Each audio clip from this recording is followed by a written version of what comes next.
Kurang pas rasanya tempat secantik ini hanya dinikmati sendirian. Jadi, mari ikuti perjalanan hari kelima menuju kuil cantik di Chiang Mai.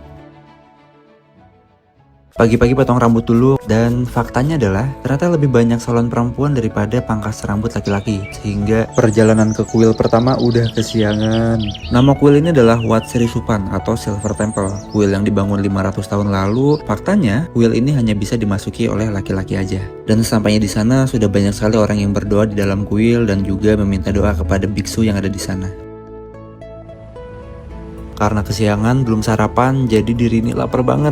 Gak semua bisa dimakan karena masih keras sedikit. Saya kira makanan pembuka ini durian bakal enak banget ya, taunya sih masih keras. Barulah setelah itu saya mencari nasi dan minum Thai tea pertama kalinya di Thailand. Ini agak-agak pahit Thai tea-nya. Sampailah kita ke kuil kedua, ini namanya adalah Wat Umong. Kenapa saya kesini? Karena bentukannya seperti gua Belanda yang ada di Bandung. Tapi perbedaannya, di sini ada kuilnya, yang mana tempat ini juga sudah berdiri sekitar 700 tahun lamanya. Dan ini adalah tempat terbaik karena di sini adalah tempat spiritual meditasi di tengah hutan.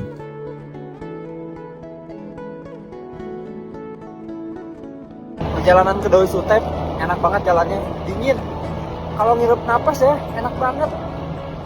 Lanjut kita cabut ke Doi Sutep. Menurut info yang saya dapatkan, Doi Sutep ini adalah kuil Buddha Theravada yang paling suci dan ikonik di Chiang Mai. Dan itu langsung dibuktikan karena banyak sekali pengunjung yang datang. Untuk melihat kecantikan kuil ini, kita harus menaiki 309 anak tangga. Karena memang yang cantik harus diperjuangkan. Iya.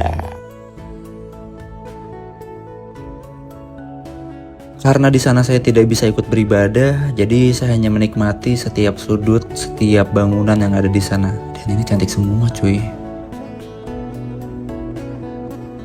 Mungkin ini tempat terakhir di Chiang Mai yang bakal dikunjungin ya, karena besok itu udah harus ke Bangkok. Megah banget sih, mewah banget. Wow. Karena besok harus ke Bangkok, entah kenapa saya tiba-tiba kepikiran kenapa nggak nonton Muay Thai aja ya langsung di Thailand. Karena di sini setiap Senin sampai Jumat itu pasti ada pertandingan, jadi ya saya tonton aja sih. Dan pertandingan ini juga sebagai penutup cerita kita pada hari ini. Sampai jumpa di cerita selanjutnya, semoga.